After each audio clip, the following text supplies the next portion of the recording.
Good morning, everyone. Good morning. Good to see everybody. Happy Wednesday.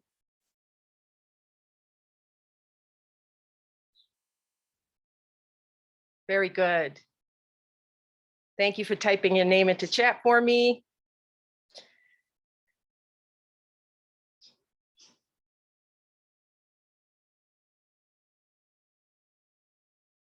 And yes, the knot on the top of my head is purple. Your monitor is not malfunctioning. Yes, I have a little bit of dye in my hair because I am the world's greatest grandmother. My grandson he's 6, and sometimes he likes to dye his hair. And his parents allow that. So we had a little fun with the hair dye. And now I have a purple bun on my hair. But I will keep my title as the world's greatest grandmother if it's the last thing I do. So I hope everybody's having a good day so far and a good week so far. I just wanted to remind everybody that you have an exam coming up. And remember, this next exam is on a different schedule than what we're used to. It opens up on Monday morning, the 18th, and it's due by Wednesday night at midnight next week. So do make sure that's on your schedule. That exam covers everything we've discussed since the last exam, including this week's material. Today in lab, we're going to be talking more about carbohydrate catabolism. We're going to be talking specifically about fermentation. And we'll take a look at some tests that focus on the ability of bacteria to ferment certain sugars. So before we get started into that exercise, let me ask if anyone has any questions, including questions about the lecture material that you're going through this week, anything about our lab on Monday, really any questions at all about any of our material. I think that the cellular respiration material, I think it's difficult. I think it's heavy. It's got a lot of detail associated with it. If you have any questions about that, or this week's material about DNA replication, mutations, if you've gotten to it, transcription and translation, feel free to type it into chat, or also remember you can message me with questions. All right.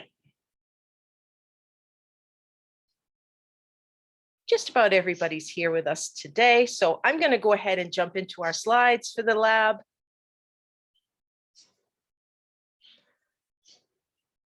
That's what you should be seeing on your screen right now. The title slide for lab fermentation. I'm just going to adjust my screen a little bit. There we go. So the first thing I want to do today is just remind us what the definition of fermentation is. It's an anaerobic process that converts the product of glycolysis, which is that molecule called pyruvate, into some combination of alcohols, acids, and gases. That's all fermentation is. It's a metabolic pathway, and it's anaerobic. It does not require oxygen. It's important to remember, though, that fermentation can and does go on in the presence of oxygen. The presence of oxygen is not going to halt fermentation. It's just that there's no step in the fermentation process that requires oxygen. So fermentation begins just like cellular respiration does with glycolysis. That glucose molecule goes through a 10-step process to become this molecule that we call pyruvate. Glycolysis is at the beginning of both of those processes, both cellular respiration and fermentation.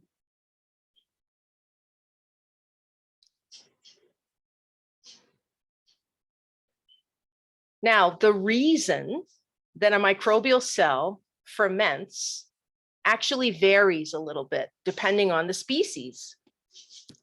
Obviously, fermentation is going to help make some ATP for that microbe. Remember, all living cells require ATP. Every single cell on planet Earth uses ATP as their energy currency. They spend ATP the way you and I spend money. They spend ATP to get work done in the cell every day.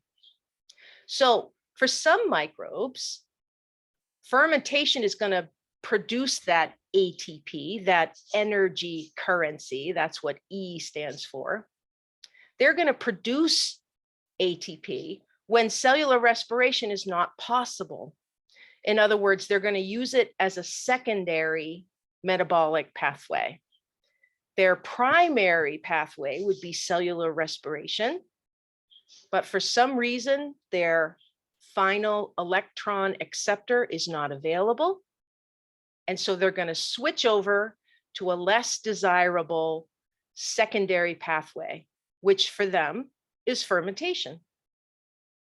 Now, for other microbes, fermentation is a pathway that is an equal alternative to cellular respiration. In other words, neither one of the pathways is considered primary or secondary. The microbe is capable of switching back and forth between them without any problems at all. It just depends on the environment they find themselves in, which one they're going to do. And finally, there are microbes that use fermentation to produce energy as their primary metabolic pathway. Those are the ones we call pure fermenters. So it's all about making some ATP, but it varies by species as to the role that fermentation plays in their day-to-day production of ATP. Now, I have one other note down at the bottom here that I want you to pay attention to. Bacteria that prefer to use cellular respiration, when they stop performing cellular respiration because their final electron acceptor is not available, they're also going to run out of one of their electron carriers. That electron carrier is called NAD+.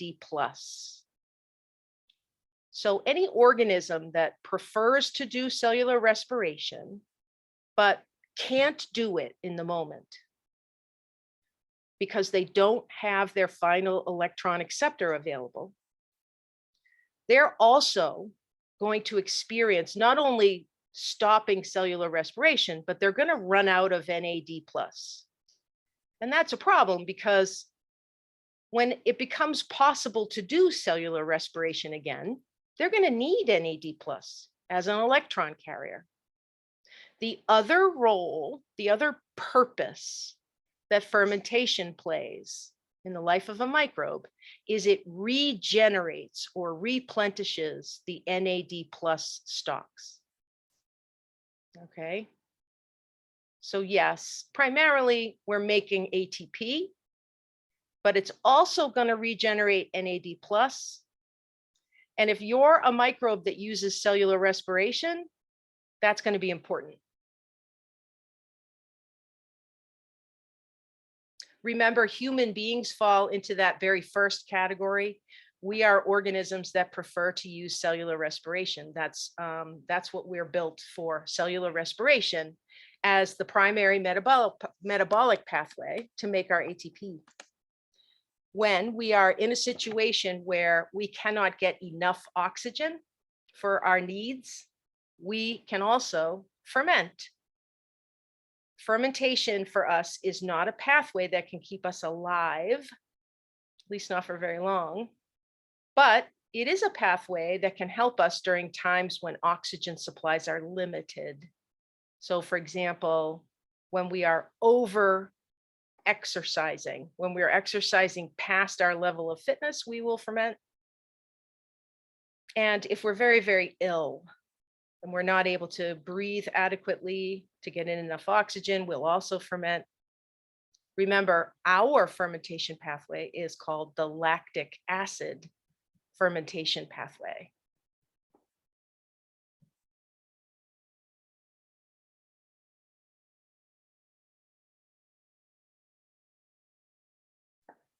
So remember, some microbes use cellular respiration and then the follow-up process called oxidative phosphorylation as a way to oxidize or break down glucose, catabolize glucose, and make ATP. If you're an aerobe, you do this with oxygen as the final electron acceptor. And if you're an anaerobe, you do this with a different final electron acceptor. And I've got the three most common listed here. Nitrate, which is the most common, sulfate, and carbonate. You've heard me mention these top three electron acceptors before. I've also included their formula here since we were talking about that the other day. Aerobes use oxygen at the end of their electron transport chain to take on the electrons that were removed or released from glucose. Anaerobes just use something else. Nitrate, sulfate, carbonate. There are even others that you see less commonly in nature. What's really important to remember, put a star next to this, anaerobic cellular respiration is not the same thing as fermentation. Sometimes students get those two pathways connected in their head. Aerobic cellular respiration and anaerobic cellular respiration are the same pathway with the exception of one molecule. And that's the molecule that is the final electron acceptor at the end of the electron transport chain. Aerobes use oxygen, anaerobes use something else. That's cellular respiration, whether it's aerobic or anaerobic. Fermentation is a completely different pathway. A completely different pathway. Some aerobic microbes can also ferment. Some anaerobic microbes can also ferment. And remember, some microbes only ferment. It's a different pathway. So don't make the mistake of connecting fermentation and equating it to anaerobic cellular respiration, because they're two different pathways.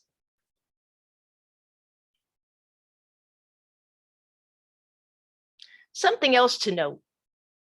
All cells, remember, all living cells can oxidize or break down or catabolize glucose to make ATP. Glucose is that granddaddy molecule that all cells use to make ATP.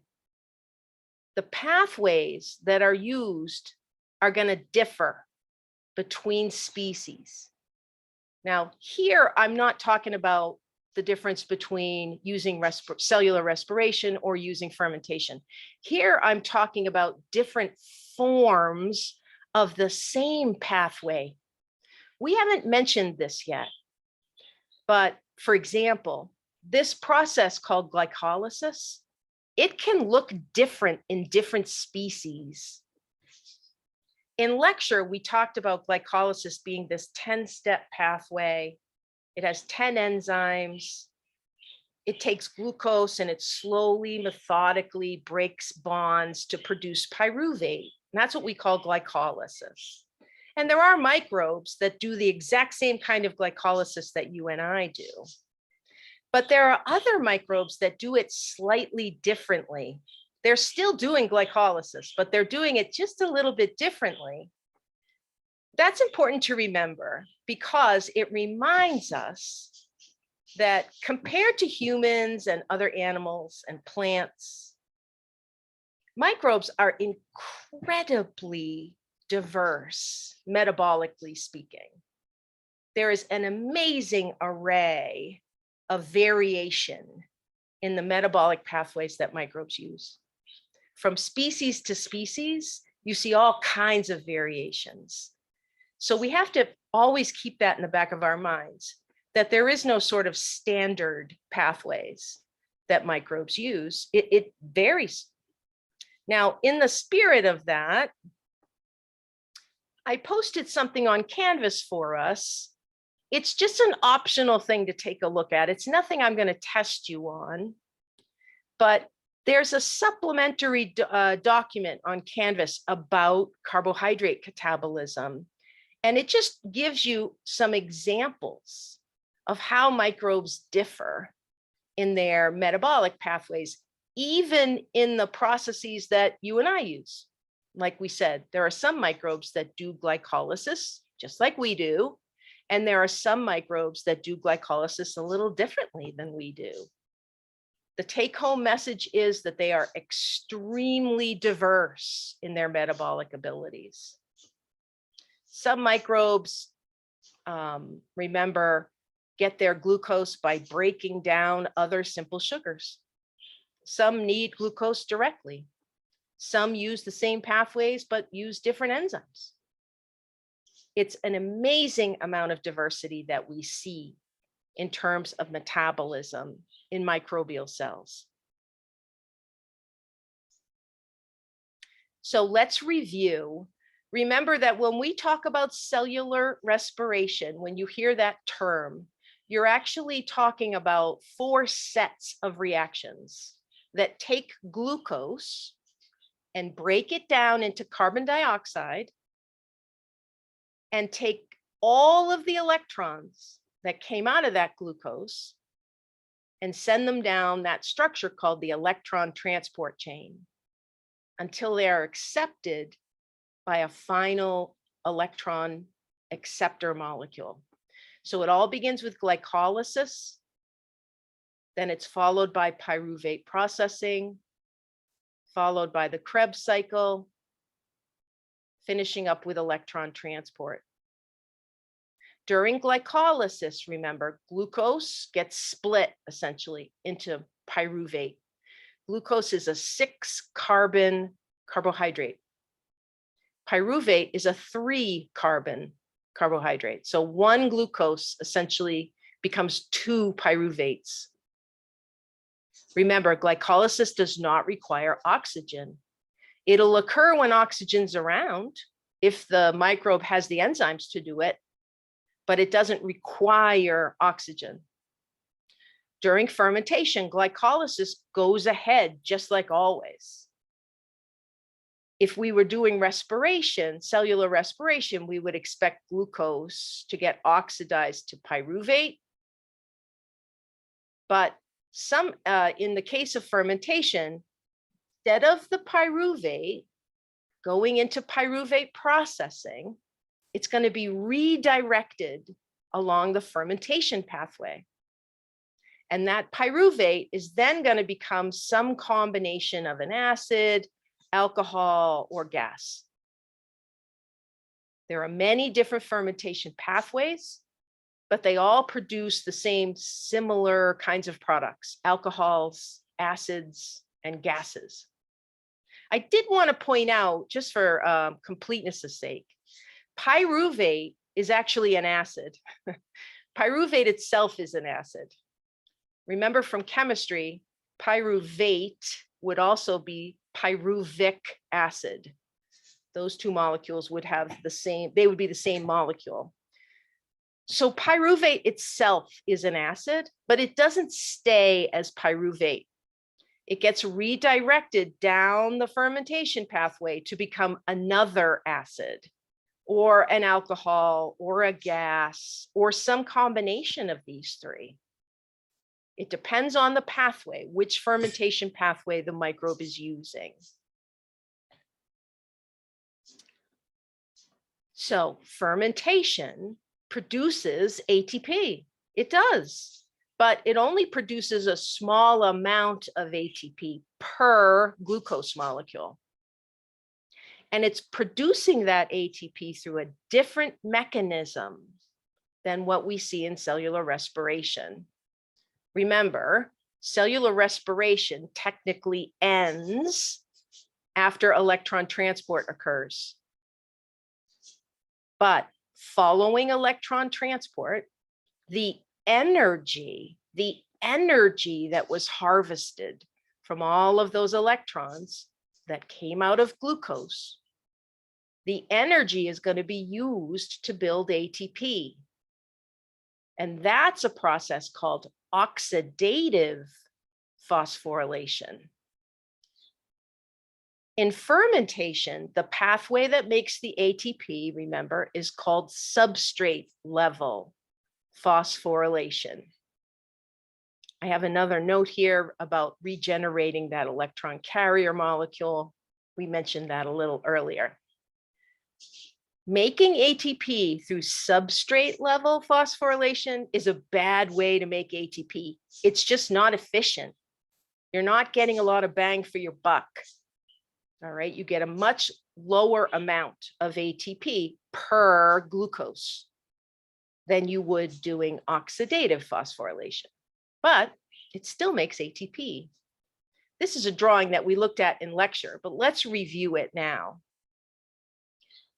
During substrate level phosphorylation, some enzyme is involved, some enzyme that is performing a completely separate reaction to the production of ATP. So what they're showing us in this diagram is this sort of a random generic enzyme. We're looking at this green molecule, that's our enzyme. And this enzyme normally does or catalyzes a reaction that takes this molecule and produces this molecule. So I know it's hard to see on your screen, but I've got a substrate molecule here, and it's made out of 1, 2, 3 little white squares with a yellow circle at the end. This enzyme is going to take this molecule and convert it into this one. The product molecule doesn't have that little yellow circle on it anymore. It's been removed. That little yellow circle represents a phosphate group. Remember, there are a handful of chemical groups, R groups, functional groups, that we see over and over again in living cells. And one of them is the phosphate group. Phosphate groups are put onto things and taken off of things all the time in living cells. So this enzyme is performing a very common reaction. It's taking a phosphate group off of some substrate molecule and creating a product molecule.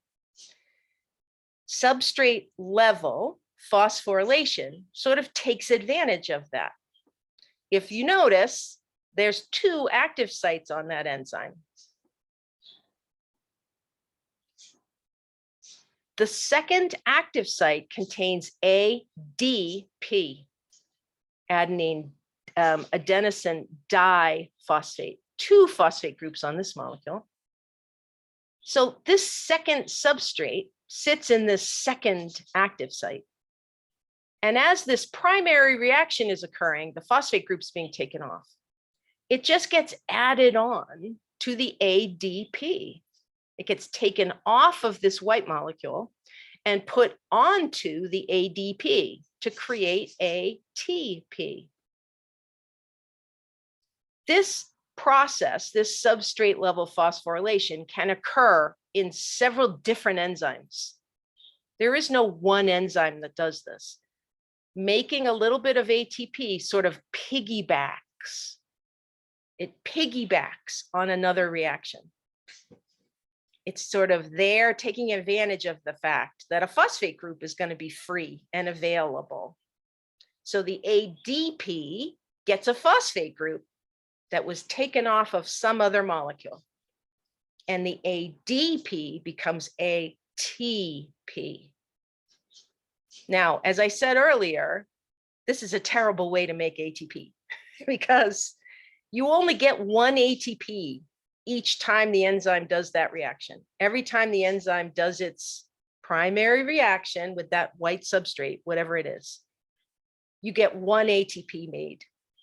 That's very inefficient. It's not a good way to make ATP if you're a living cell.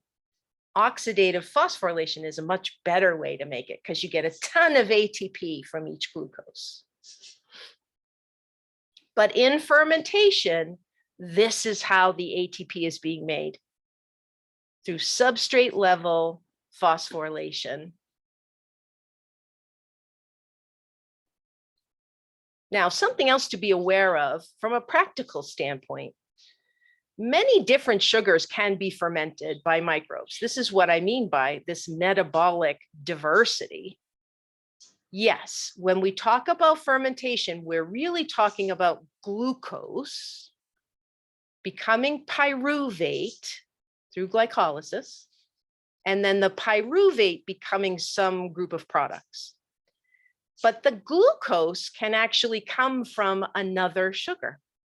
In other words, we could add in one more step where some other disaccharide molecule, for example, first gets broken apart to create glucose, and then the glucose gets fermented. So, for example, glucose is the granddaddy. This is the one that's actually being converted to pyruvate and being sent through the fermentation pathway. But there are other sugars out there that microbes can get that glucose from. If you go down the list, for example, lactose, that's the milk sugar. Remember, lactose is actually made of one glucose and one galactose bound together. So some microbes can take lactose and they can break this bond. And then they have glucose that they can ferment. So we'll say that that microbe can ferment lactose. It can take lactose, it can break it apart to get some glucose, and then it can turn the glucose into pyruvate, and then it can convert the pyruvate into some combination of acid, alcohol, and gas. We would say that that microbe can ferment lactose. Does that make sense? There are several of these disaccharide molecules that some microbes can ferment. Lactose is a very commonly referenced one because remember, there's a whole group of microbes that live in our gut that we call coliforms. Remember, a coliform, by definition, is a microbe that can ferment lactose. Some coliforms can also ferment sucrose.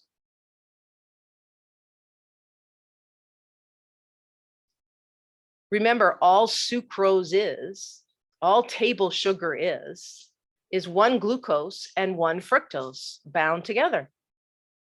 So when we say a microbe can ferment sucrose, what we're saying is they have an enzyme that will break the bond between the glucose and the fructose. And then they will take that glucose and through glycolysis, they'll create pyruvate. And then they'll convert the pyruvate into some combination of alcohol, acid, and gas. That's a microbe that can ferment sucrose. The only other one I wanted to mention is mannitol. And I want to mention mannitol because we saw this carbohydrate in the MSA medium we looked at. Remember, mannitol, salt, agar, is a selective and differential medium. The salt is what makes it selective, and the mannitol is what makes it differential. Mannitol, salt agar, can differentiate between mannitol fermenters and mannitol non-fermenters. Now, the reason I wanted to mention mannitol here is because mannitol is actually not a carbohydrate. We mentioned earlier in the summer that you can tell if you're looking at a carbohydrate by the name. If it has OSE at the end, you know you've got a carbohydrate. Glucose, fructose, lactose, sucrose. Mannitol is a different kind of molecule. It's called a sugar alcohol. Sugar alcohol. It's actually an isomer of another sugar alcohol you may have heard of called sorbitol. If you've ever had certain kinds of sugar-free gum or sugar-free mints, they usually put sorbitol in those or something like sorbitol, sugar alcohols. So mannitol is not actually a carbohydrate, but it can also be fermented. So that's what you should remember about mannitol. It's technically not a carbohydrate, but it can be fermented by some bacteria. Remember, we're primarily talking about Staphylococcus organisms.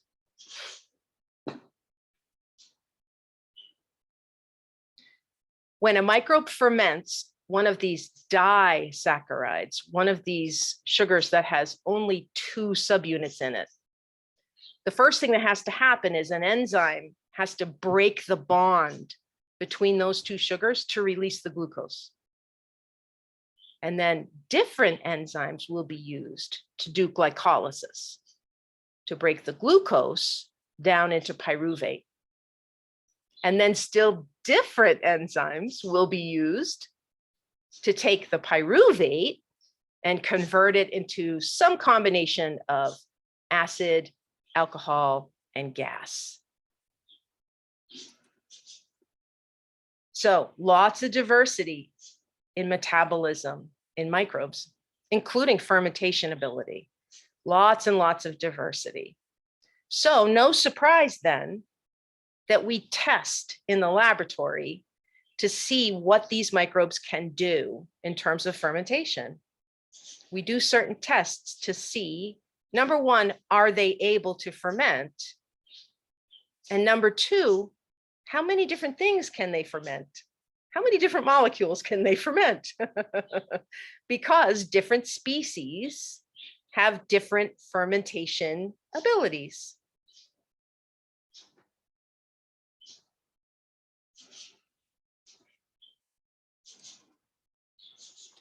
The 2 most common fermentation pathways are lactic acid fermentation and ethanol fermentation.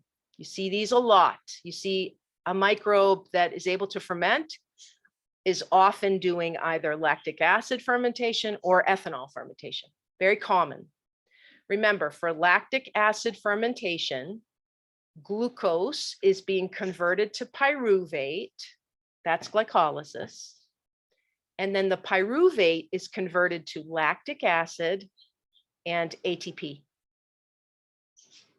In ethanol fermentation, glucose gets converted to pyruvate in glycolysis. The pyruvate is then converted to acetaldehyde and carbon dioxide. And then there's one more step where the acetaldehyde gets converted to ethanol and ATP. These are the 2 most common pathways. But remember, there are many different fermentation pathways. We know a lot about fermentation because we often exploit this. We often take these microbes into the commercial laboratory and we encourage them to ferment. And we do that because we like to harvest their fermentation products. Remember, sometimes it's things like food items, right, that we like to make through fermentation. But other times it's in industrial products that we're actually harvesting from these microbes. In terms of alcohols, again, the most common one is ethanol that we harvest, but also things like butanol, butanediol. This is only a partial list. In terms of the acids, we can harvest lactic acid. Other pathways produce butyric acid, formic acid, Succinic acid, propionic acid, lots of industrial acids are produced by purposefully growing microbes in the laboratory and harvesting these products. We can even gather gases through fermentation, carbon dioxide and hydrogen gas. These are the two most common gases that are produced through fermentation. In your textbook, there's a table. In fact, there's a couple of tables in the fermentation chapter. It's actually the microbial metabolism chapter and the subheading of fermentation. And what they show you is the name of the pathway, the end products that are being produced, some examples of the microbes that are capable of this kind of fermentation, and what we get out of it commercially. So, I mentioned that lactic acid is a commercially viable product. So lactic acid fermentation produces this lactic acid molecule. One of the many organisms that can do this pathway is one called Streptococcus. There's another one called Lactobacillus. These two are known for doing lactic acid fermentation. And what do we do with lactic acid? Well, we often put it into food products, right? We can make sauerkraut through lactic acid fermentation of cabbage. We can make yogurt through lactic acid fermentation of milk. We can make cheeses. This is all done now, commercially. They allow these things to happen that would happen in nature. And it produces these fabulous foods that we like to eat. Here's something to remember, though. When it comes to these kinds of foods, it's different when we talk about the industrial products that come through fermentation. But when we're talking about food, when you take cabbage and you ferment it to make sauerkraut, for example, you don't put the bacteria in. That sometimes freaks people out when you tell them that. When I want to make sauerkraut, I need some cabbage and I need a container that I can fill up with water and certain spices. I need a container that I can exclude air from, and that will allow fermentation to occur. But I don't have to add in the bacteria. A lot of people think you do. You must have to buy the bacteria and put it in with the cabbage. The bacteria is on the cabbage. This freaks people out when you tell them this. Cabbage has a microbiome. All living things that are higher order, multicellular organisms, we all have our own microbiomes. Cabbage is no different. Cabbage has a microbiome. And on the surface of those cabbage leaves, there are microbes. And you can't wash them off because they're on there with biofilm.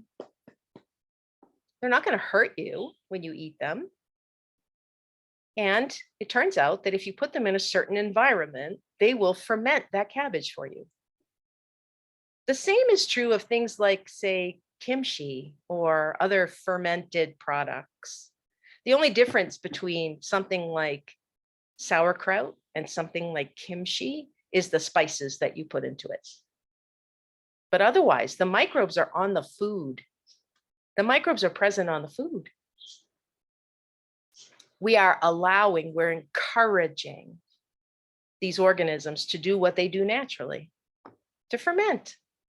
They're doing what they do naturally. They just need the right environment.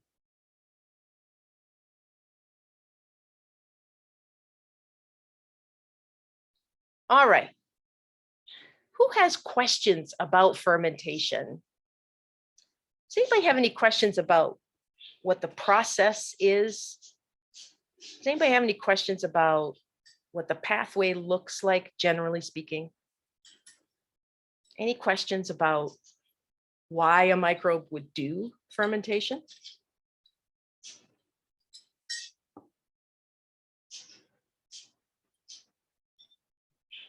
Fermentation is a fascinating process because it does have so many commercial applications. And, you know, if you ever look through, for example, job openings in science, there are a lot of places that are looking to hire people who know a little bit about microbiology, because these places do fermentation.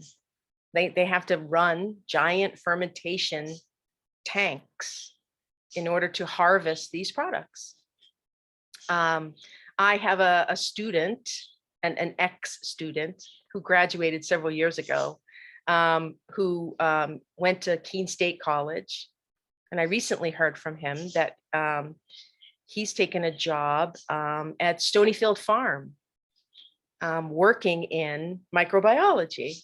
Because of course, Stonyfield Farm, one of the things that they produce is yogurt. They make lots of yogurt, delicious yogurt, I have to say. And that means they're running fermentation. They are not only culturing, microbes, but they're also fermenting milk to make yogurt.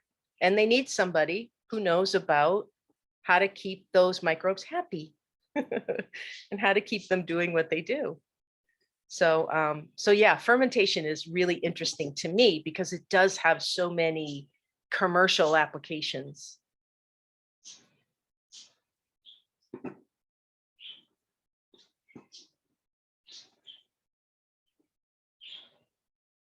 All right.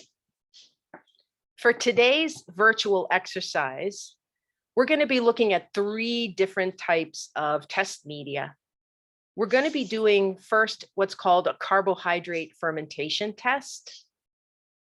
Second, we're going to look at what's called the Methyl Red Vogue's Scour test. Terrible name, right?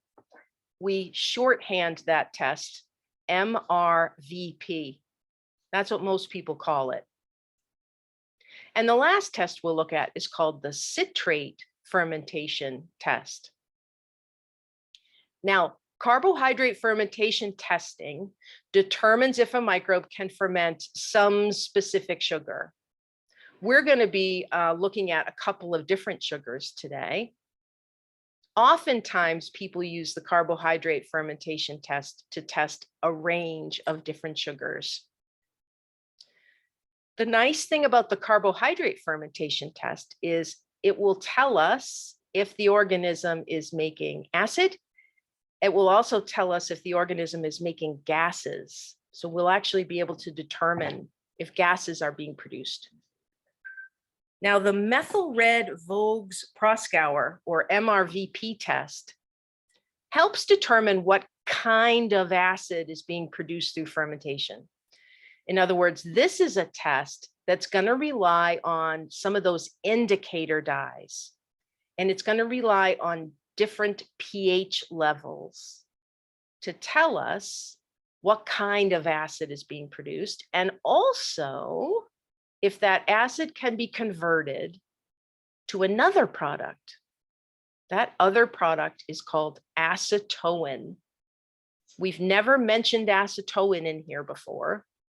All I need you to know about acetone is that this is one of those molecules that shows up in a lot of different metabolic pathways.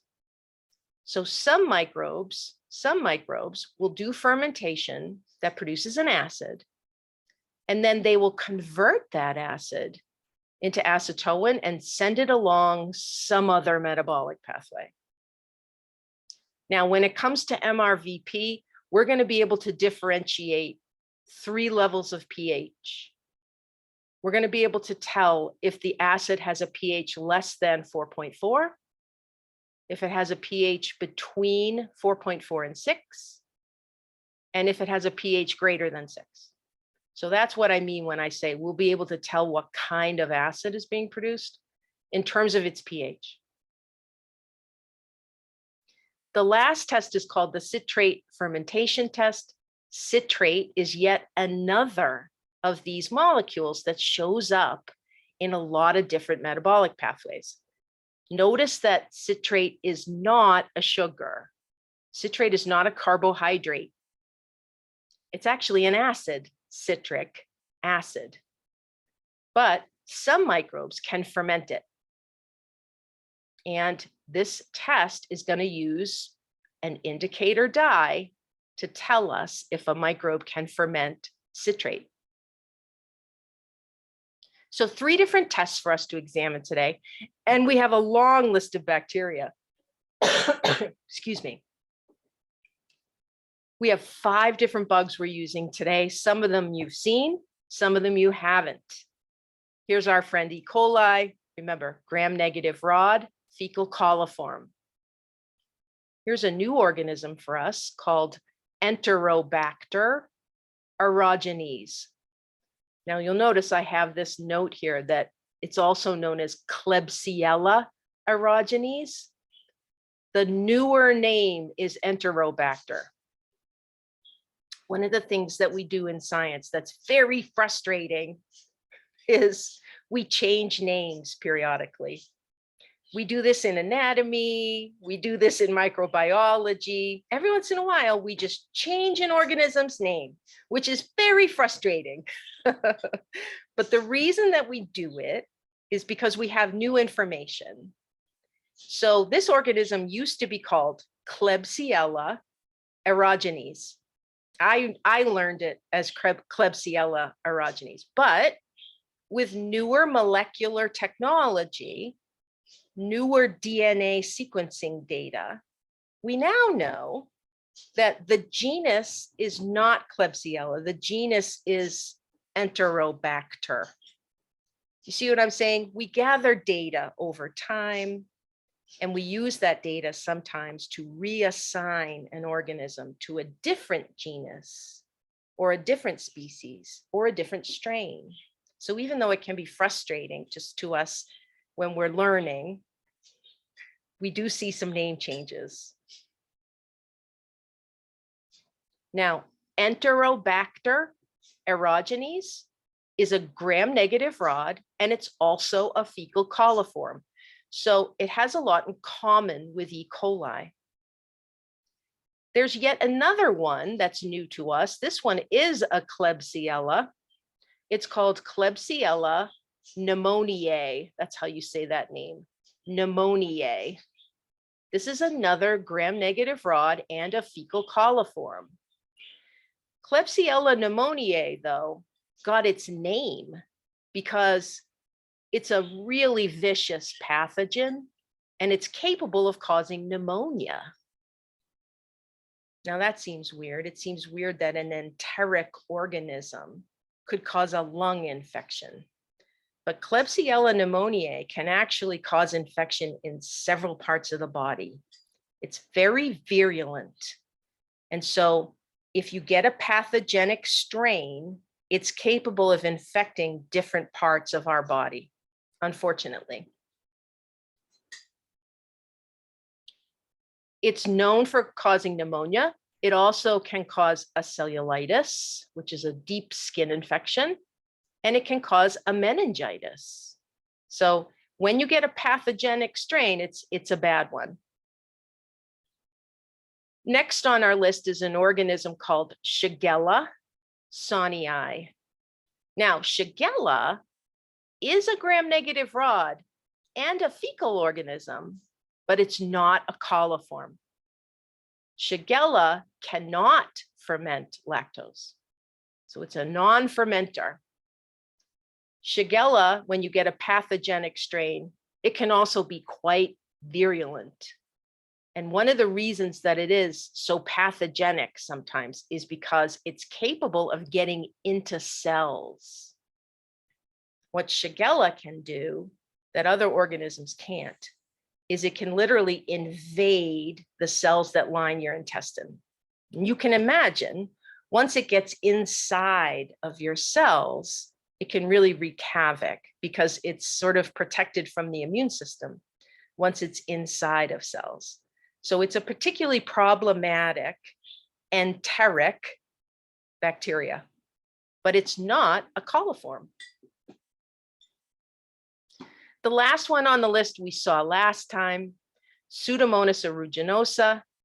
gram-negative rod, again, a fecal organism, but not a coliform, cannot ferment lactose. And remember, Pseudomonas is kind of famous for being an opportunistic pathogen. So we have 1, 2, 3, 4, 5 different gram-negative rods.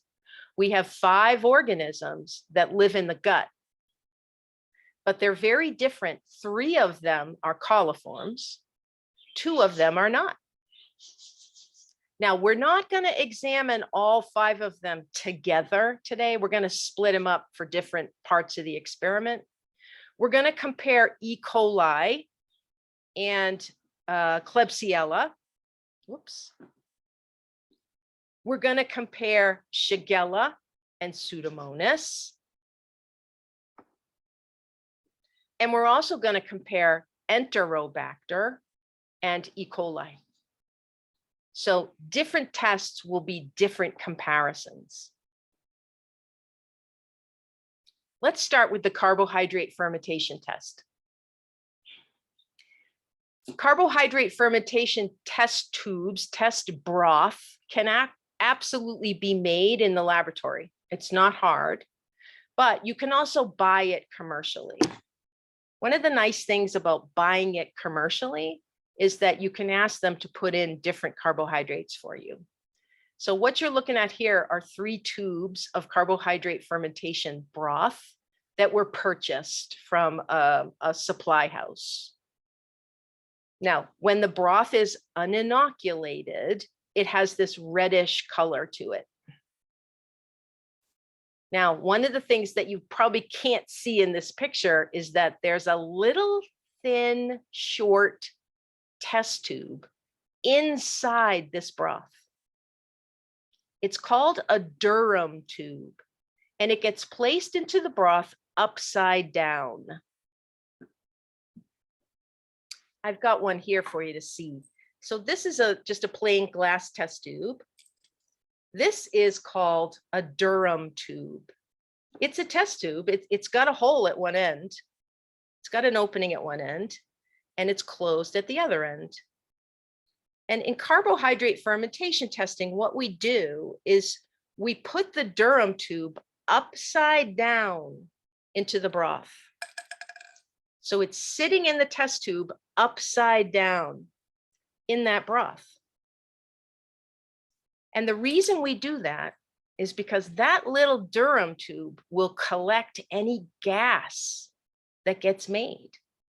This little tube, because it's upside down, will capture any bubbles of gas that get produced while the broth is fermenting. So it's an ingenious little tool. We put it upside down inside the broth, and we keep it there to collect any gases that might be made.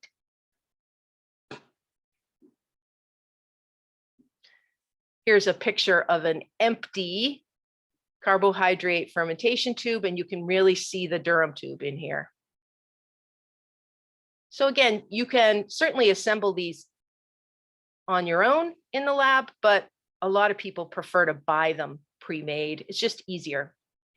Now, the indicator dye that is in this carbohydrate fermentation broth, the indicator dye is called Phenol Red. I have it written down in the notes for you.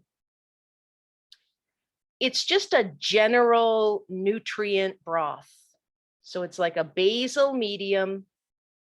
It contains a particular carbohydrate, again, the one you want to test. And it contains this indicator dye called Phenol Red. Now, Phenol Red will turn yellow in the presence of acid.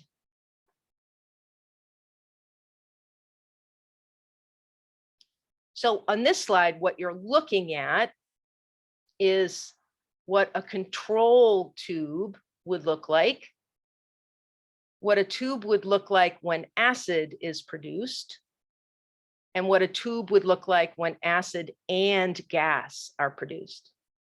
So here's the control. Remember, we've got this basic nutrient media. This is a general basal media. It has a red color because it has phenol red dye in it. The Durham tube has been lifted up a little bit for us. And the reason they did that is because they want to show us that they made sure when they put the Durham tube into the broth, they made sure that the Durham tube was all the way full of media. That's important. You got to be sure when you get your broth tubes ready that you have your Durham tube filled up with broth as well. That way, if any gas is produced, it's going to displace the media in the Durham tube. You'll get a little bubble up at the top. So that's what the medium looks like before you inoculate it. Now, 24 hours later, after inoculation, this is the color yellow you'll get if an acid was produced through fermentation. This is the color you'll get. You can see the Durham tube is still full of medium here. It's been lifted up out of the broth for us to see, and it's full of the yellow medium. So no gas was produced in this tube. But look at this tube in the middle. Can you see it? There's a bubble of gas in the Durham tube. It has displaced the medium down a little bit. So in this tube, we had both an acid produced, that's what turned it yellow, and we also had some gas produced. So this tube was positive for acid and gas. Now, one important thing to know, another important thing to know about carbohydrate testing is this. When we run carbohydrate fermentation tests, we inoculate some of the broth with our organism. We also run an uninoculated control. So every time that I set up a carbohydrate fermentation test, every time I inoculate a tube of broth and put it in the incubator, I'm also going to put an uninoculated control tube into the incubator. Now, why do you suppose I do that? Why do you think I might need a control for this test? This is kind of a tough question. You may not know the answer to this. Don't feel bad. Don't feel bad if you're searching. Does anybody know why for a test like this one, it might be important that I always run an uninoculated control? Any idea?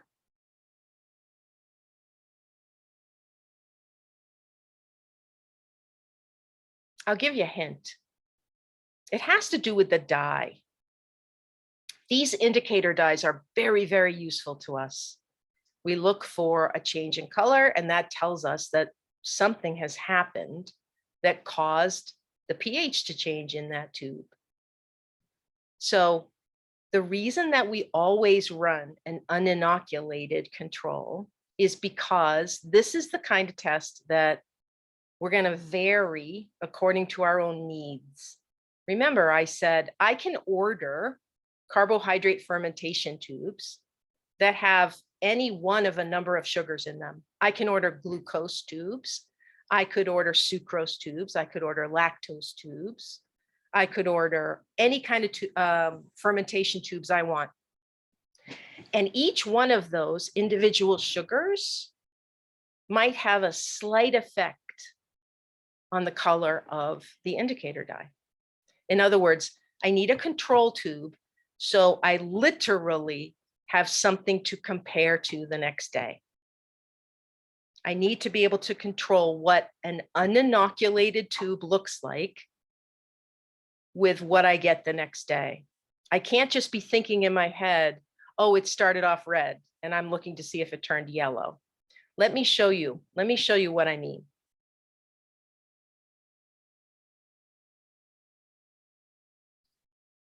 Take a look at these. This is a set of carbohydrate fermentation tubes. Now, this carbohydrate fermentation medium was made in the laboratory. They didn't order this from a supply house because this group was testing not only glucose, they wanted to see if the microbes could ferment glucose, But they also wanted to put a little peptone in the medium. We talked about what peptone is.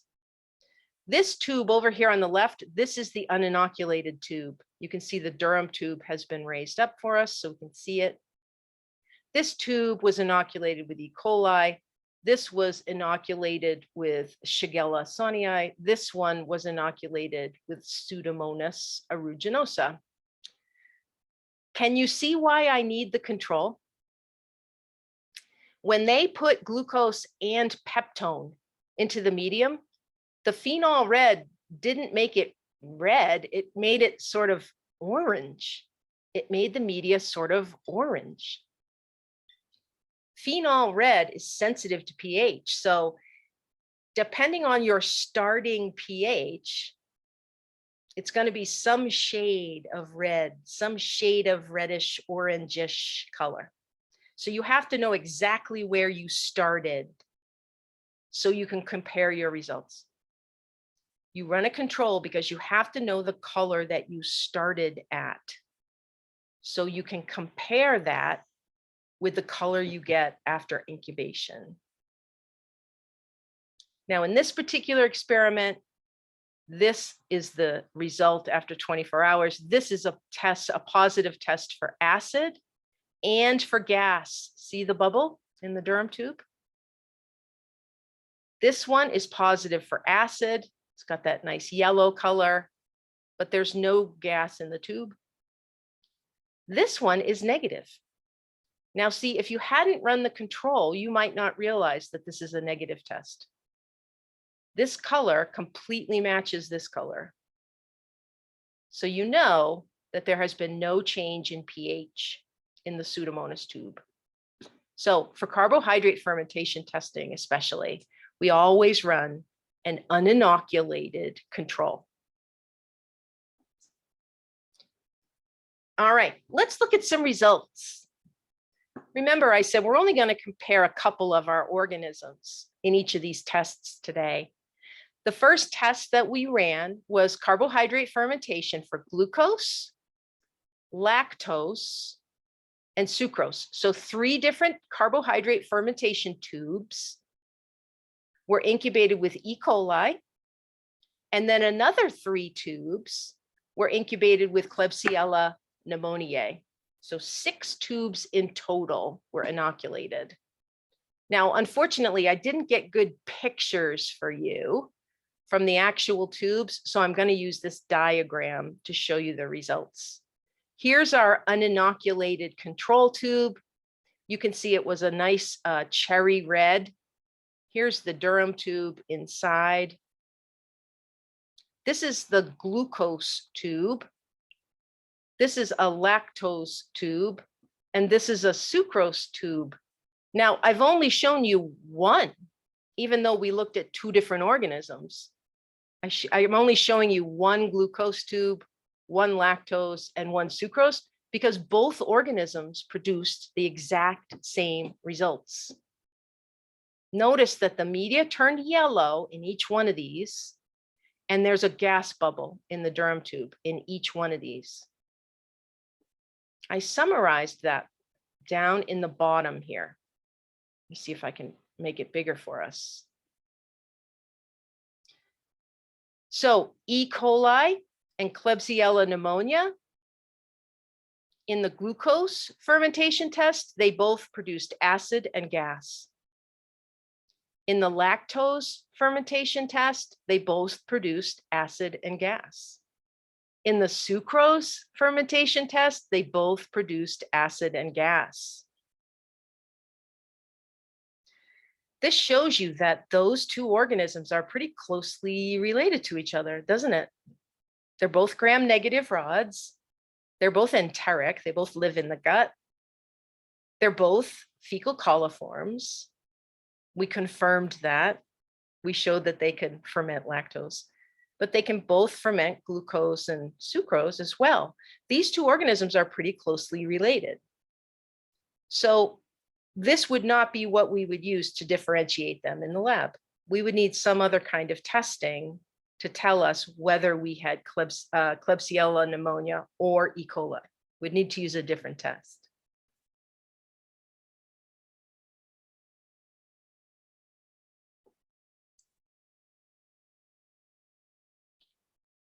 The second comparison we made was between Shigella and Pseudomonas. Now I have them on separate slides. The first 3 tubes were set up for Shigella sonii. I didn't include the control tube in the picture here, but we ran one each time. Here's the glucose tube. You can see that it turned yellow, and there's a bubble in the Durham tube. So Shigella sonii can ferment glucose and produce acid and gas. Here's the lactose tube. You'll notice that it stayed red and there's no gas production. Shigella sonii cannot ferment lactose. Now, we already knew that. We already knew that because we already knew that Shigella sonii is not a coliform. So it cannot ferment lactose. It also cannot ferment sucrose. Those results aren't really surprising to us because we knew that Shigella is not a coliform, and therefore it cannot ferment lactose and or sucrose. But it can ferment. It can ferment glucose, but you have to start with glucose. If you give Shigella lactose, remember what lactose is. It's 1 molecule of glucose bound to 1 molecule of galactose. If you give Shigella lactose, it doesn't have the enzyme it needs to break the bond. So it doesn't know what to do with lactose. It can ferment, but it can only ferment glucose. It has to start with glucose. It is not a coliform.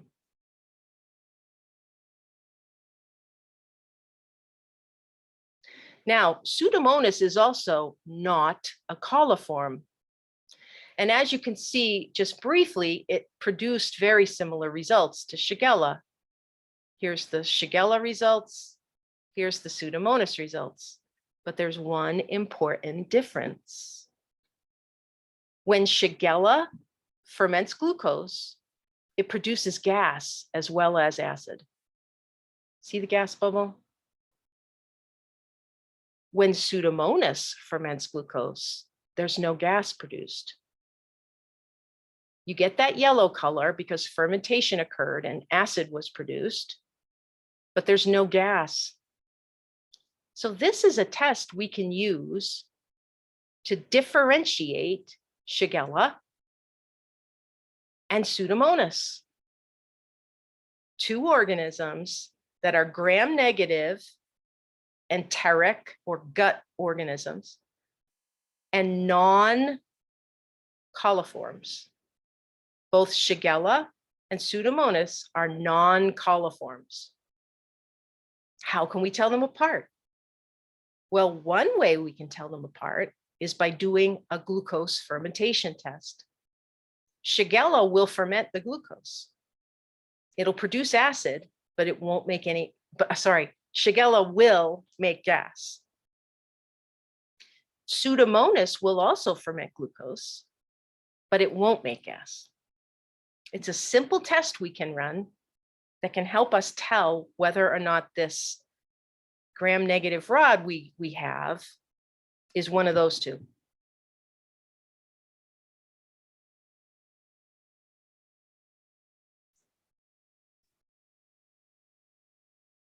So here's just the summary table for all of the carbohydrate fermentation testing we did. E. coli, Klebsiella pneumoniae, Shigella sonii, Pseudomonas aeruginosa. When glucose was in the fermentation medium, both E. coli and Klebsiella and Shigella made acid and gas. Pseudomonas made acid too, but no gas. So all of these organisms can ferment glucose.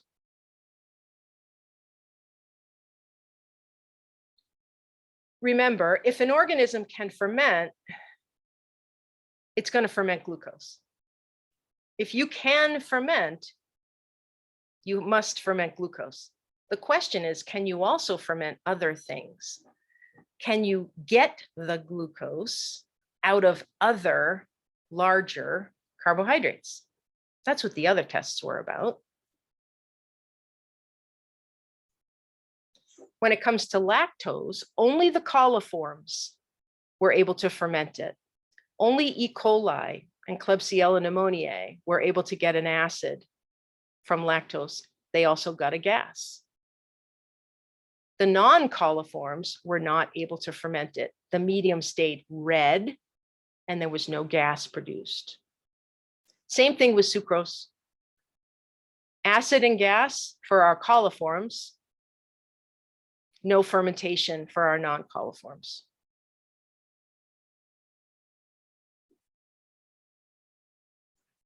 So remember, for carbohydrate testing, for carbohydrate fermentation testing, I should say, the medium that we're using, it's a broth and it's just a basic growth medium.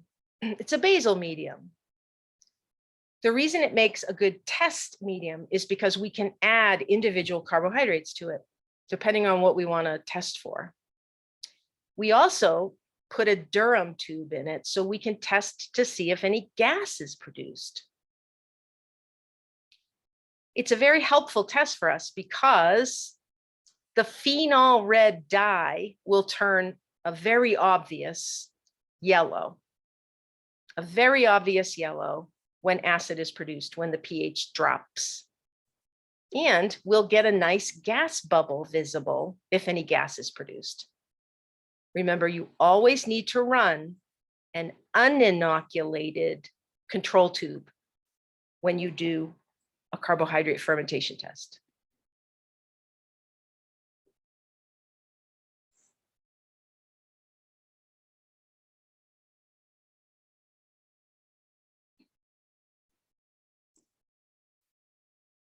All right, this is a good place for us to stop for a few minutes. I almost forgot to take our break. I apologize for that. Right now it's 10:15. I will see you back at 10:20. Okay, so stretch your legs, get a fresh cup of coffee. I'll see you back in 5 minutes.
Okay, everybody, as you come back in, go ahead and type your name into chat for me. Thank you.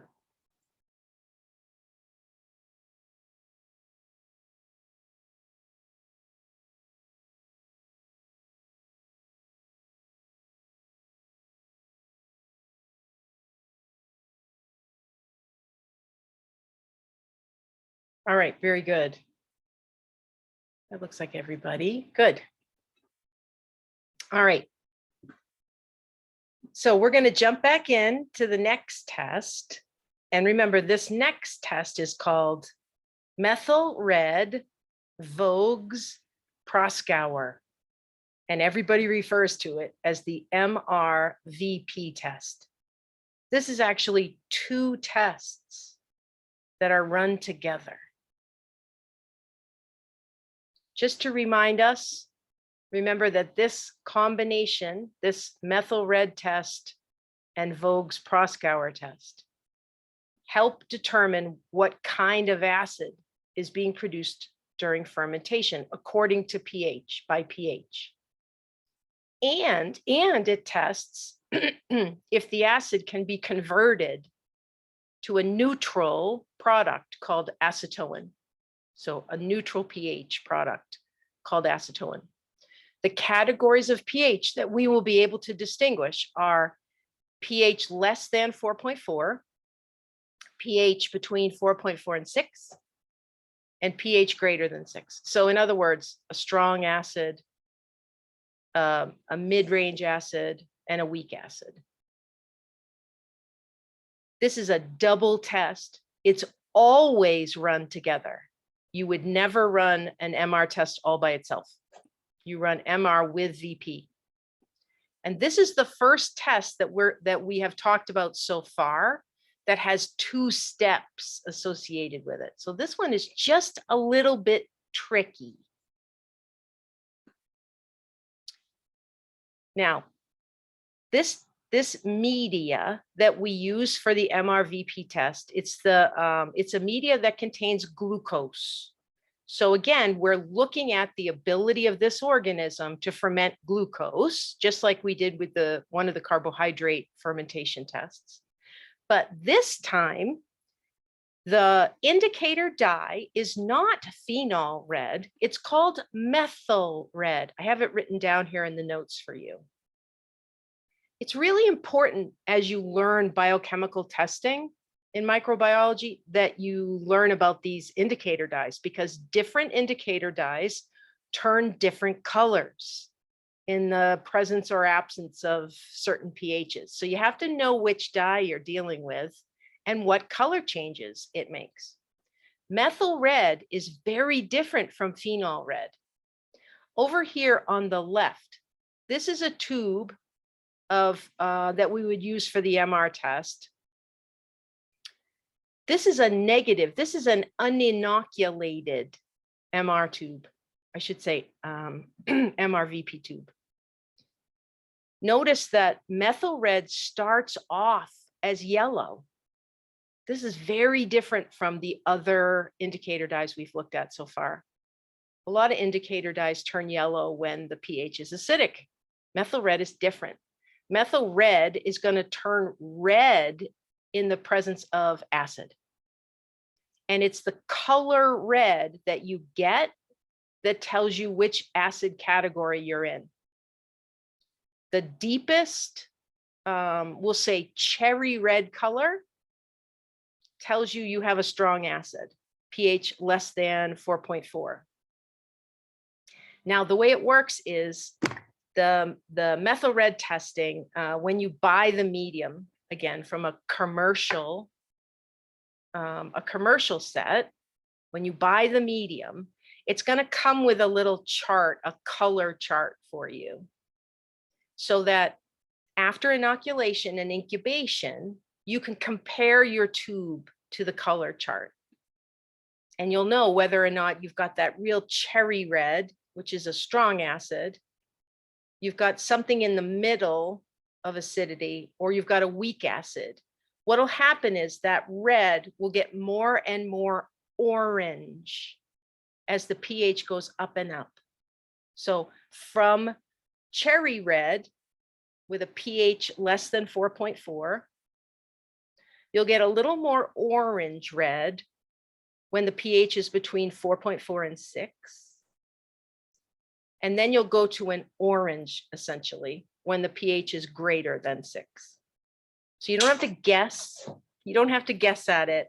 The test actually comes with a color comparison chart, which is nice. Casey, I got your message. I'll try to call out the slide number for you. So we are on slide number 22. 22. So the MR test is a medium, a basic medium, a growth medium that contains glucose and methyl red dye. It starts off as a yellow color. When you inoculate it and then incubate overnight, what you're looking for is a color change to some variety of red-orange. If you get a cherry red color, you've got a strong acid produced during the fermentation of glucose. If you've got a red-orange, you've got a medium level of acid with a pH between 4.4 and 6.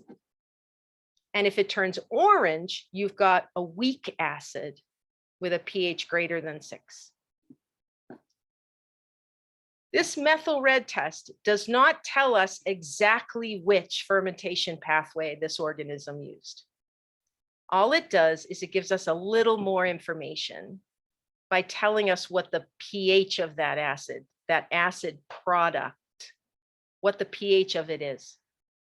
Remember, there are lots of different acids that can be made through fermentation.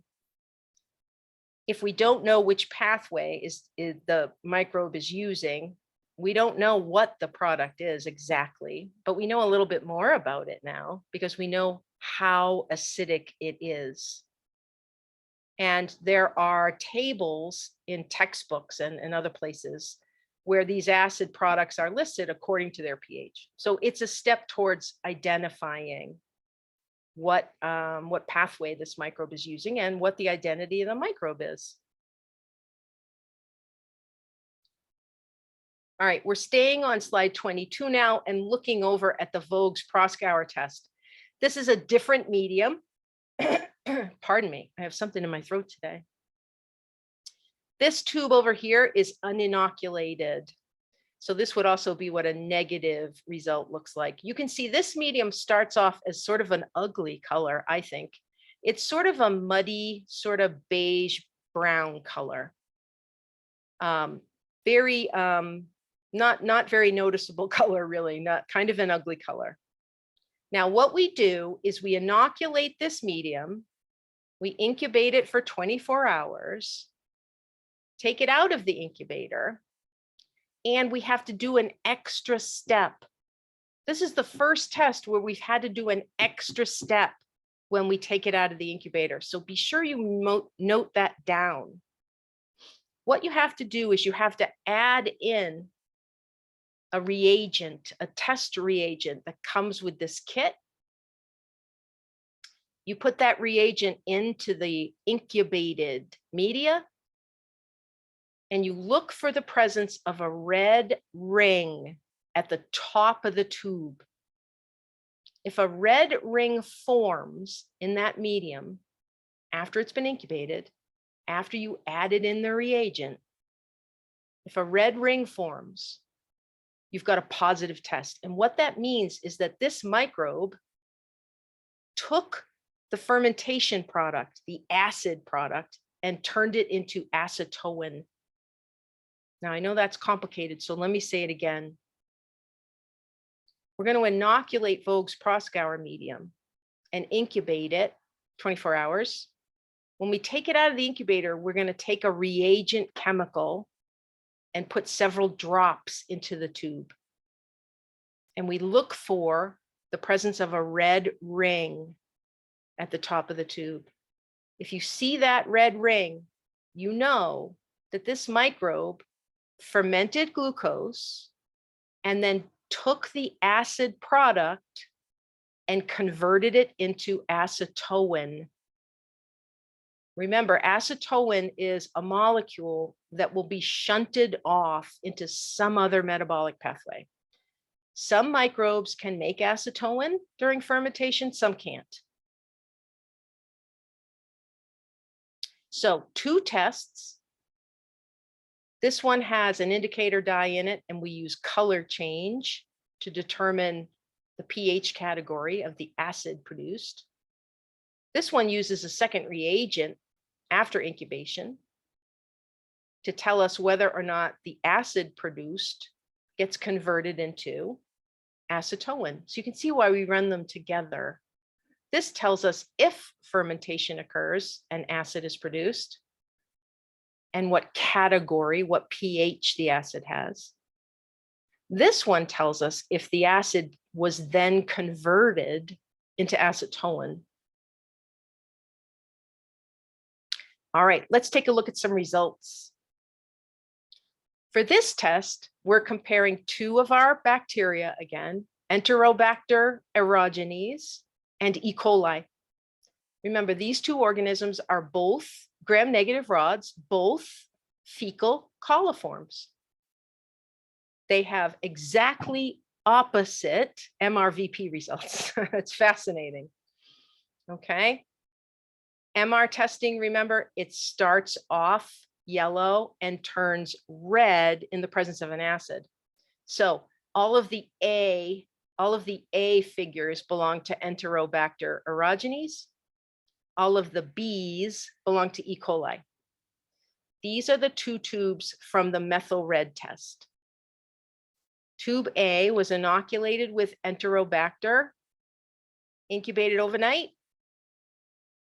Tube B was inoculated with E. coli, incubated overnight. Take a look at these 2 tubes, Enterobacter, E. coli. What do you think? How would you interpret those? Type it into chat for me. Enterobacter is yellow. E. coli, we're going to call the E. coli just for demonstration purposes. We're going to call that red-orange. What do you think? Enterobacter Orogenes is in yellow media after incubation. What does that tell us? Did Enterobacter Orogenes ferment the glucose that was in that medium? And if it did, what was the pH of the product acid?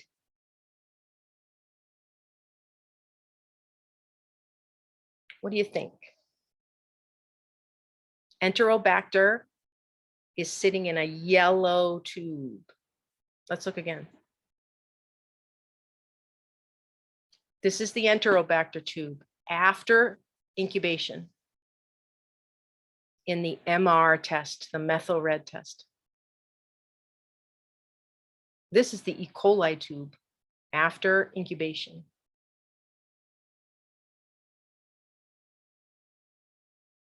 Which one of these fermented the glucose. Did either one of them ferment the glucose? So Brooke, I'm assuming that you're looking at the yellow tube.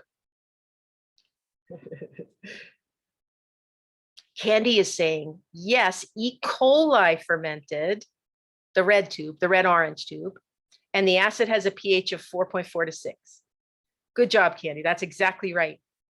The Enterobacter left the media yellow. Remember, the media starts off yellow in this test.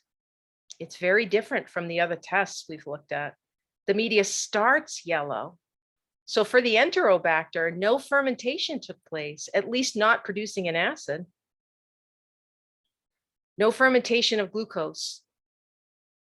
In the E. coli tube, the E. coli tube turned red-orange. So yes, the E. coli did ferment the glucose, and it produced an acid with a pH somewhere between 4.4 and 6.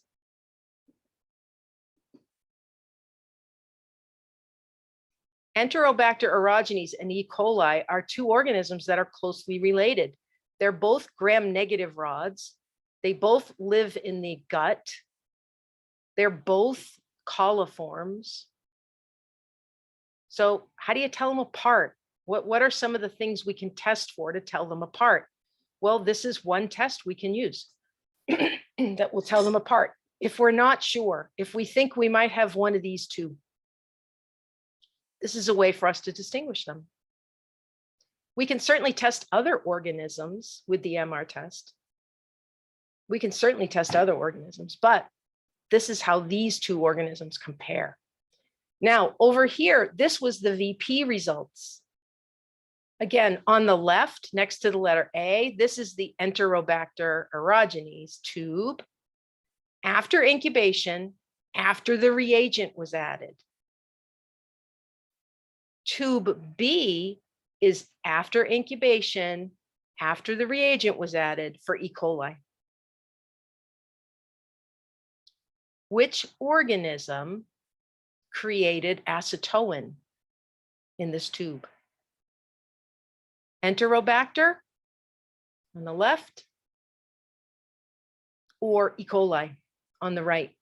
Which one took the acid and turned it into acetone?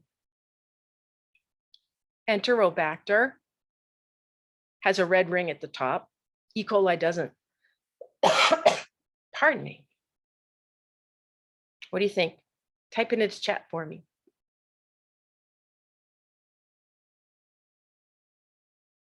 We incubated the VP medium. We put it in the incubator for 24 hours. Then we dripped in a little bit of the reagent chemical. After 24 hours of incubation, this is what the Enterobacter tube looks like. This is what the E. coli tube looks like. What do you think? Which one of them made some acetone?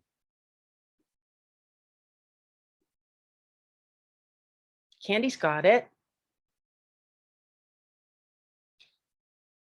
Enterobacter Orogenes can convert acid into acetone. E. coli can't. It's an interesting result, right? It's opposite between the two tests. E. coli is positive on the MR test. Enterobacter Orogenes is positive on the VP test. And it's one way, one of many ways, that we can see a difference between those two organisms. It's data. We're just gathering data. When we have an organism in the laboratory, we often have some idea what it is, but we need to identify it by its genus and its species. We often have some idea what it is. We know, for example, where the sample came from. Did it come from a certain environment? Did it come from a patient? Where in the patient it came from? What the physician thinks it might be? We often have some idea what we're dealing with, but our job is to run tests and to use the results of those tests to try to identify the genus and the species. All right, so that's the Mrvp tests. We have one more test to look at today, and that's citrate fermentation.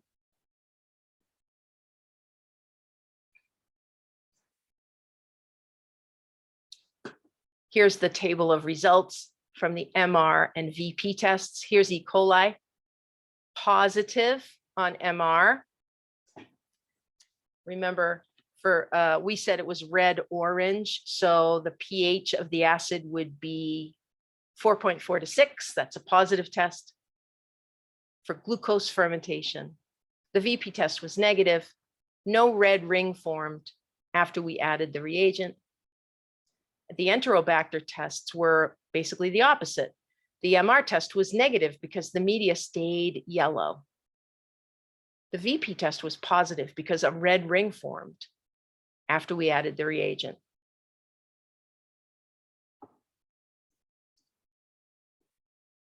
Now, for citrate fermentation, we actually can use different forms of this test media.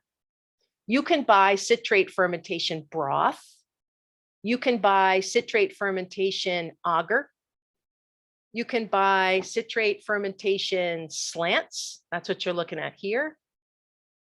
Citrate fermentation testing is really easy because all we're looking for is a color change. A lot of people make their own citrate fermentation media because it's really easy to make. It's just a basal media that we've supplemented with this molecule called citrate. Citrate is one of those molecules that shows up in a lot of different metabolic pathways. So it's not uncommon for it to be available inside a microbial cell. Some microbes can actually ferment the citrate. So the name of the test medium that we use is actually called Simmons citrate, whatever, Simmons citrate broth or Simmons citrate agar. You can use either one for the test. It has an indicator dye in it, and that indicator dye is going to turn the media a blue color if the citrate gets fermented. Now, this is what the medium looks like before it's inoculated. It has this green color. It's really sort of a forest green. Some people call this an olive green. To my eyes, it's a deep green color, a forest green color. Remember, on a slant tube, we're just going to put a streak of cells down the surface of the slant. We don't need to grow colonies here. We don't need to count colonies. All we need to do is grow some cells and see what they do metabolically. What are they going to do with the citrate that's in this agar? If after incubation you get this blue color change, this is positive for citrate fermentation. I have some details down here in the notes section if you're interested about citrate and what they do with citrate. But the important thing to understand is that for this test, we're looking for a blue color change.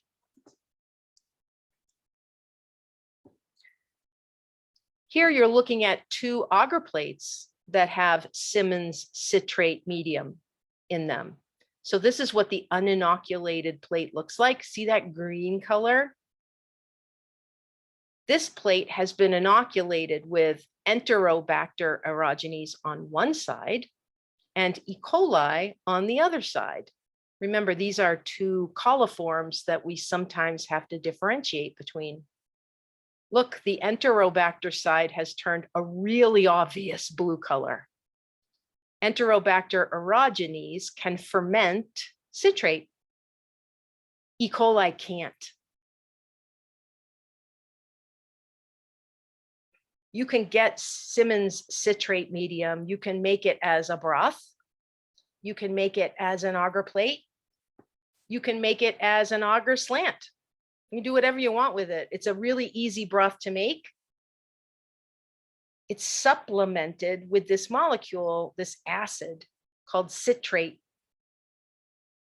If the bacterium that we inoculate into the medium, if it can ferment the citrate, the medium's going to turn blue. And it's an obvious blue. It's like a royal blue color. So once again, we have a very big difference between Enterobacter, Orogenes, and E. coli. We have a test that shows a really vivid difference. E. coli cannot ferment citrate. It will give us a negative result. Enterobacter, Orogenes can. It can ferment the citrate. The pH will change, and the agar, the medium, I should say, will turn blue. Okay. 3 different tests that we can use to look for fermentation. The carbohydrate fermentation test uses a broth, and we can customize that broth. We can put plain old glucose in it just to see if they can ferment at all. Because remember, any organism that is fermenting is often fermenting glucose. But we can also test to see if they can ferment more complex disaccharides. We could put in lactose, or we could put in sucrose. You can customize a carbohydrate fermentation test. The other nice thing about it is you can see if any gas gets made.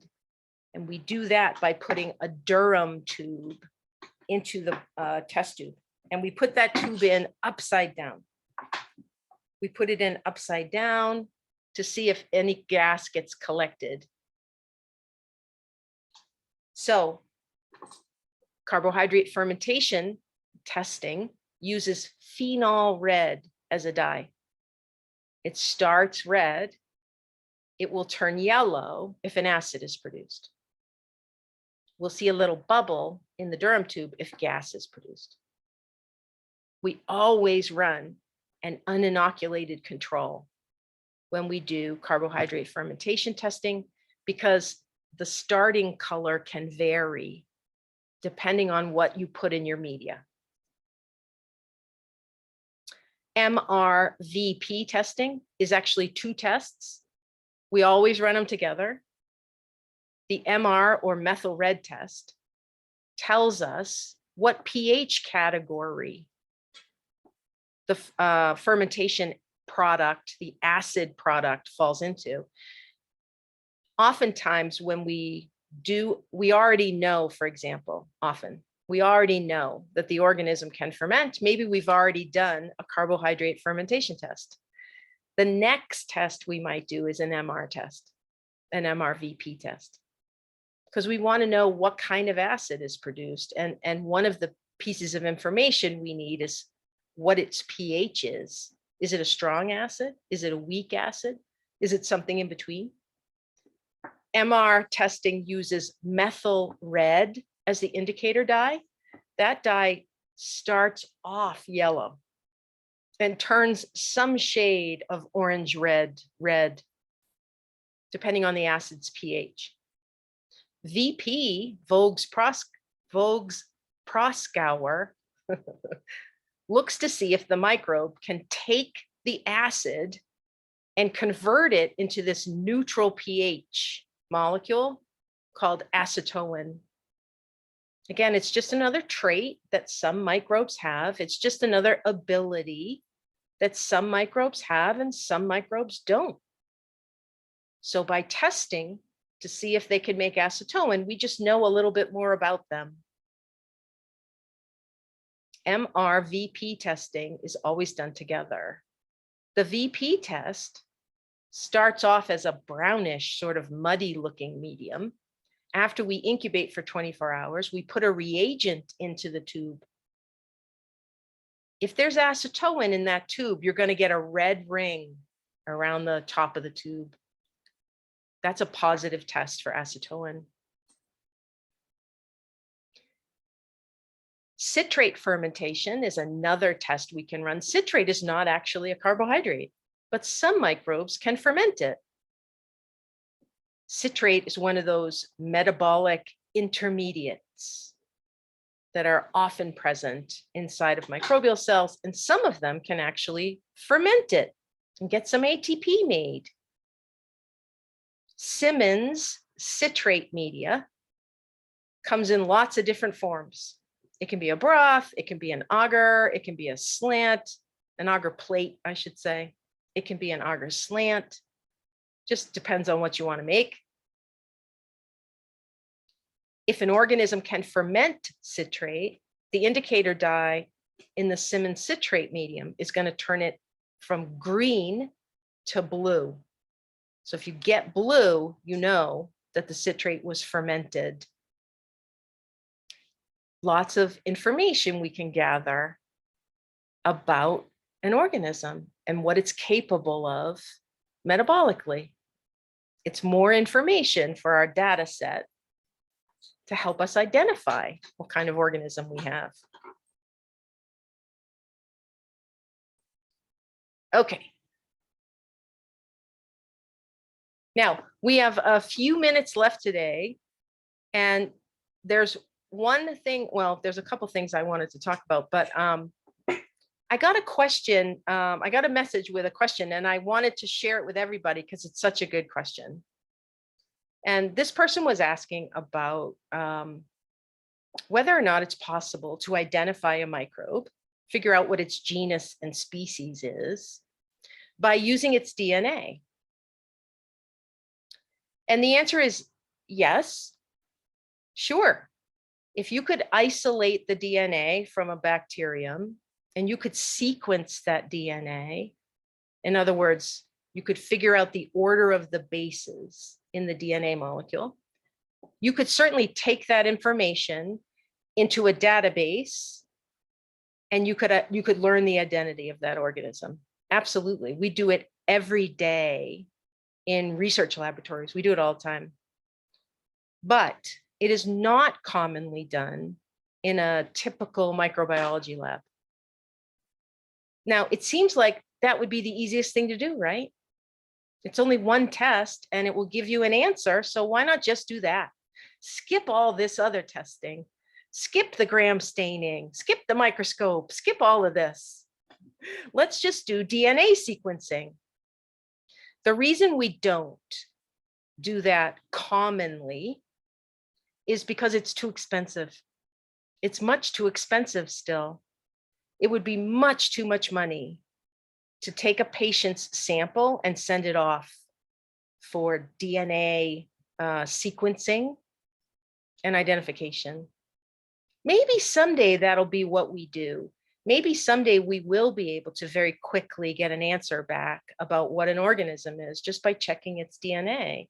But right now, at least, that kind of technology is really limited more to research projects and not to diagnostic laboratories. Now, there are times when people get infected with very strange, unusual microbes, and they try to treat them and they can't, and they think maybe they've got some strange strain and they don't know what it is. In that case, they may actually send that off for sequencing, DNA sequencing and identification. But most of the time, no. Most of the time, we still use the good old regular testing that we do. It's much less expensive. Now, the other thing I wanted to mention, and I'm just going to mention it because I'm not going to test you on it, but you should know that there is another type of identification that is done actually fairly commonly now, again, mostly in research labs. Instead of trying to sequence the DNA of a microbe in order to identify it, we can sequence something else. And what we sequence is a little piece of the ribosome. It turns out that there's a short little section of the bases that are in the ribosome of bacteria that varies depending on what species it is. Now, remember what a ribosome is. The ribosome is that little machinery that sits inside of a cell. All cells have ribosomes. And what the ribosome does is perform translation. It takes the messenger RNA that was made during transcription and it decodes it. It uses it to build a protein. Remember, ribosomes are made out of protein and rRNA, ribosomal RNA. So in research labs, what we can do now is isolate the ribosomes. We can collect the ribosomes out of a bacterial culture. We can get the rRNA out. And we can sequence not the whole piece of rRNA, but a little piece of it. And again, we take that into a database and we can identify what species we have. It's actually really exciting. There's a whole database now of this ribosomal sequence information that microbiologists, research microbiologists use it all the time. It is not used in diagnostic labs because it's too expensive. It's still too young. It's a lot easier than trying to sequence the whole DNA molecule. It's a lot easier than that. But it's new science, it's young science. And so we don't use it routinely because it's too expensive. Someday, maybe that'll be how you get diagnosed. Someday, maybe the physician will send your sample to that lab. The ribosomal RNA segment will be sequenced and you'll get a diagnosis that way. But right now, at least in practical everyday microbiology, that's not readily available yet. We are living in really exciting times.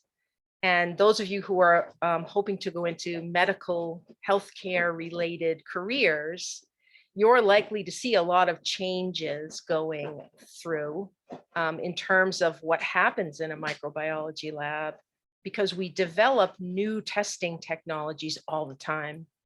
And while some of them are tried and true, I imagine we will always gram stain, always. We'll always be looking at things under microscopes. More advanced molecular technologies are going to continue to be developed, and new tests will be introduced to try to make diagnosing infections quicker and easier. That's coming. It just isn't here quite yet. All right. Who has questions? Questions or comments or anything else? All right, everybody. So you're ready now to do your lab homework questions. Remember, those are due by Sunday at midnight. And remember, you have an exam at the beginning of next week. I will see you in lab on Monday morning, and I'll remind you again. But your next lecture exam opens up Monday morning at 8 o'clock, and it's due by Wednesday night at midnight. Okay? As always, while you're studying, if you have any questions that come up, send me a message through Canvas. Send me a message through Canvas so I get it quickly. And we can talk through it. Okay? I finished grading the lab practical exams. So if you haven't yet, go ahead and pull yours up, take a look at your grade, read through my comments. I spend a lot of time going through everybody's exam. So take a couple minutes and look through my comments, make sure you understand what you got wrong, if you got anything wrong. And let me know if you have any questions. All right, everybody. I'm going to let you go. Have a wonderful day. Try to get out into the sunshine for a few minutes at least. Thank you. I will see you on Monday morning. Bye-bye, everybody.